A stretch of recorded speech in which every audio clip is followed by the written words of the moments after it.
नमस्कार दोस्तों। आज की कहानी में आप सुनेंगे कि एक सुशिक्षित भाभी को संतान का सुख नहीं मिल रहा था। उसे किसी बाबा का पता चला जहां मनोकामना पूरी होती है, तो वह वहां गई। तो चलिए कहानी शुरू से जानते हैं। यह क्या है शैलेश? तुम्हें मना किया था ना कि अगली बार लेट होने पर क्लास में एंट्री नहीं मिलेगी। प्रोफेसर महेंद्र सिंह गुस्से से चीख उठे। सॉरी सर, आज आखिरी दिन था मजार में हाजिरी लगाने का। आज 40 दिन पूरे हो गए हैं। कल से मैं समय से पहले ही हाजिरी दर्ज करा लूंगा। यह क्या मजार का चक्कर लगाते रहते हो? इतना पढ़ने लिखने के बाद भी अंधविश्वासी बने हो। प्रोफेसर ने व्यंग्य किया। सर ऐसा ना कहिए, एक छात्र बोल उठा। दूसरे छात्र ने हाँ में हाँ मिलाई।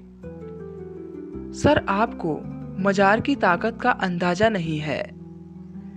सर अंग्रेजों के जमाने से ही इस मजार का बहुत नाम है। 40 दिनों की नियम से हाजिरी लगाने पर हर मनोकामना पूरी हो जाती है। किसी छात्र ने ज्ञान बघारा। आज भौतिकी की क्लास में मजार का पूरा इतिहास भूगोल ही चर्चा का विषय बना रहा। प्रोफेसर भी इस वार्तालाप को सुनते रहे। महेंद्र सिंह का पूरा छात्र जीवन व सरकारी नौकरी के शुरू के वर्ष भोपाल में बीते हैं। पिछले वर्ष उन्हें इस छोटे से जिले से प्रोफेसर का प्रस्ताव आया तो वे अपनी पत्नी को लेकर इस कस्बे नुमा जिले परसिया में चले आए, जहां सुविधा व स्वास्थ्य के मूलभूत साधन भी उपलब्ध नहीं है। नए खुले आईटीआई में महेंद्र सिंह को उनके अनुभव के आधार पर प्रोफेसर के पद का ऑफर मिला, तो वे मना ना कर सके और भोपाल के अपने संयुक्त परिवार को छोड़कर अपनी पत्नी को साथ लिए यहाँ चले आए। 30 वर्षीय पत्नी सुजाता बेहद सुंदर, आधुनिक व उच्च शिक्षित है, इसलिए कभी कभार वह भी कॉलेज में गेस्ट फैकल्टी बन क्लास लेने आ जाती। सुजाता जब भी कॉलेज में आती, छात्रों की बाछें खिल जाती। नाभि दिखने वाली साड़ी, खुले बाल, गहरी लिपस्टिक से सजे होंठ और आंखों में गहरा काजल सजाए वह जब भी क्लास लेने आती, लड़कों में मैम को प्रभावित करने की होड़ मच जाती। वे उसे फिल्मी हीरोइन से कम ना समझते। उस दिन महेंद्र जब घर लौटे तो चाय पीते हुए दिन भर की चर्चा में मजार का जिक्र करना ना भूले। यह सुनते ही निसंतान सुजाता की आंखें एक आस से चमक उठी कि हो सकता है कि इसीलिए ही समय उसे यहाँ परसिया खींच लाया है। शादी के कई साल बीत जाने पर भी अभी तक सुजाता निसंतान थी। बहुत उपाय कर लिए पर गर्भधारण नहीं हो पाया। दोनों दंपति की मेडिकल जांच में भी सब नॉर्मल था। सुजाता जितनी वेशभूषा से आधुनिक थी, उतनी ही धार्मिक थी। आए दिन घर में महिलाओं को बुलाकर धार्मिक कार्यक्रम करवाना उसकी दिनचर्या में शामिल था। इसी वजह से वह अपने मोहल्ले वालों में काफी लोकप्रिय हो गई थी। सुजाता का शुरू में तो यहाँ बिल्कुल मन नहीं लगता था, मगर धीरे धीरे उसने अपने आप को साथी महिलाओं के साथ सामूहिक कार्यक्रम में व्यस्त कर लिया। उसे रह रहकर भोपाल याद आता। वहाँ की चमचमाती सड़कों की लॉन्ग ड्राइव, किट्टी पार्टी, बड़े ताल का नज़ारा, क्लब और अपनी आधुनिक सखियों का साथ। इधर सुजाता का मन मजार के चक्कर लगाने को मचलने लगा। वह सोचती कि सारे वैज्ञानिक तरीके अपनाकर देख ही लिए हैं, कोई परिणाम नहीं मिला।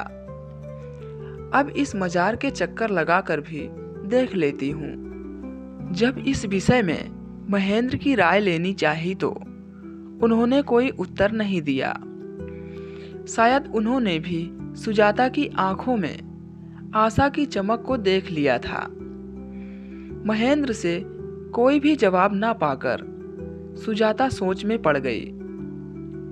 उसने अपने पड़ोसियों से इस विषय में बात करने का मन बना लिया। लगे हाथ महिलाओं ने सुजाता की दुखती रग पर हाथ रखते हुए उसे भी संतान की मनौती मांगने के लिए 40 दिन मजार का फेरा लगाने का सुझाव दे ही दिया। कुछ का तो कहना था कि 40 दिन पूरे होने से पहले ही उसकी गोद हरी हो जाएगी। जितने मुंह उतनी बातें सुनकर सुजाता ने तय कर लिया कि वह कल सुबह से ही मजार जाने लगेगी। मजार कस्बे के बाहर थी। जब से यह जगह जिले में परिवर्तित हुई है तब से भीड़ बढ़ने लगी और मजार में एक बाबा मुस्तफा की मौजूदगी भी थी। बाबा हफ्ते में 3 दिन मजार में, शेष 4 दिन पास में पीपल के नीचे बनी झोपड़ी में बैठा मिलता। लोग बाबा से अपनी परेशानियां बताते, जिन्हें वह अपने तरीके से हल करने के उपाय बताता। बाबा मुस्तफा बड़ा होशियार था। वह शाकाहारियों को नारियल तोड़ने तो मांसाहारियों को काला मुर्गा काट कर चढ़ाने का उपाय बताता। लोगों के बुलावे पर उनके घर जाकर भी झाड़ फूंक करता। जो लोग उसके उपाय करवाने के बाद मन मांगी मुराद पा जाते, वे खुश होकर उसके मुरीद हो जाते। लेकिन जो लोग सारे उपाय अपना कर भी खाली हाथ रह जाते, वे अपने को ही दोषी मानकर चुप रहते। इसलिए बाबा का धंधा अच्छा चल निकला। सुजाता सुबह के समय साड़ी पहनकर घर से निकली। उस समय हल्के जाड़े की शुरुआत हो गई थी। वह तेज कदमों से मजार की ओर निकल गई। उसके घर और मजार के बीच 1 किलोमीटर का ही फासला तो था। अभी मजार में अगरबत्ती सुलगाकर पलटी ही थी कि बाबा मुस्तफा से सामना हो गया। बाबा तगड़ा तंदुरुस्त अधेड़ उम्र का था। सर पर गोल जालीदार टोपी, सफेद कुर्ता और लुंगी में था। चेहरे पर लंबी दाढ़ी। बाबा सुजाता को देखता रह गया।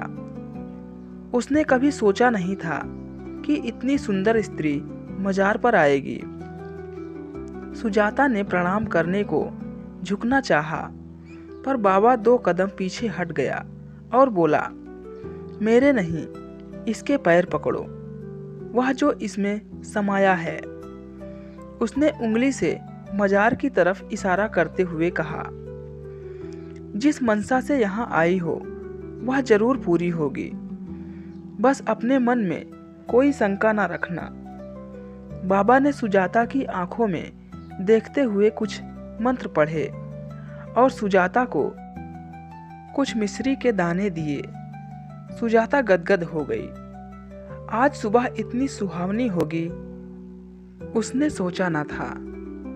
उसे पड़ोसियों ने बताया तो था, यदि मजार वाले बाबा का आशीर्वाद भी मिल जाए तो फिर तुम्हारी मनोकामना पूरी हुई ही समझो। खुश मन से सुजाता ने जब घर में प्रवेश किया तो उसका पति चाय की चुस्की के साथ अखबार पढ़ने में तल्लीख था। सुजाता गुनगुनाते हुए घर के कार्यों में व्यस्त हो गई। महेंद्र सब समझ गया कि वह मजार का चक्कर लगाकर आई है, मगर कुछ ना बोला। वह सोचने लगा कि कितने सरल स्वभाव की है उसकी पत्नी। सबकी बातों में तुरंत आ जाती है। अब अगर मैं वहां जाने से रोकूंगा तो रुक तो जाएगी, मगर उम्र भर मुझे दोषी भी समझती रहेगी। अगले दिन फिर सुजाता मजार पहुंची। उसने अगरबत्ती जलाकर माथा टेका। वापस जाने को घूमी तो सामने बाबा सामने खड़ा था। बाबा अपनी गहरी आंखों से सुजाता को देखता हुआ बोला, सुजाता, तुम्हें अब चिंता करने की कोई जरूरत नहीं है। तुम्हारी सारी मनोकामना पूरी हो जाएगी। सुजाता हैरान थी कि बाबा को उसका नाम कैसे पता चला। जल्दी ही तुम्हारी गोद में बच्चा होगा, बस कुछ महीनों की बात है। सुजाता से अब रहा नहीं गया और पूछा, आपको ये सब कैसे पता बाबा जी? मेरे पास तंत्र मंत्र की शक्ति है, मुझे सब पता है। लेकिन सुजाता, इसके लिए तुमको साधना करनी होगी। बाबा ने कहा, मैं सब कुछ करने के लिए तैयार हूँ बाबा जी। बाबा मुस्तफा ने एक काला धागा निकाला और बोला, इस धागे को अभी अपनी कमर में बांध लो और इसे कभी भी ना खोलना। सुजाता ने धागा ले लिया और साड़ी को हटाते हुए कमर में 2 राउंड करके धागा बांध लिया। उसकी गोरी कमर और गहरी नाभि पर बंधा काला धागा देखकर बाबा मुस्तफा की आंखों में खास चमक थी। सुजाता प्रणाम करके घर लौट आई। शाम होते होते सुजाता के शरीर में वासना की आग जलने लगी। उसने सोचा कि जरूर यह इस काले धागे के कारण हुआ है। वह जागती रही और उसके मन में बार बार बाबा का तगड़ा तंदुरुस्त जिस्म आ रहा था। सम्मोहनी काला धागा पूरा असर कर रहा था। सुजाता अगले दिन मजार पर गई और बाबा से संतुष्ट होकर लौट आई। अब सुजाता को बाबा की आदत हो गई और अब झाड़ फूंक के बहाने बाबा सुजाता के घर भी आने लगा।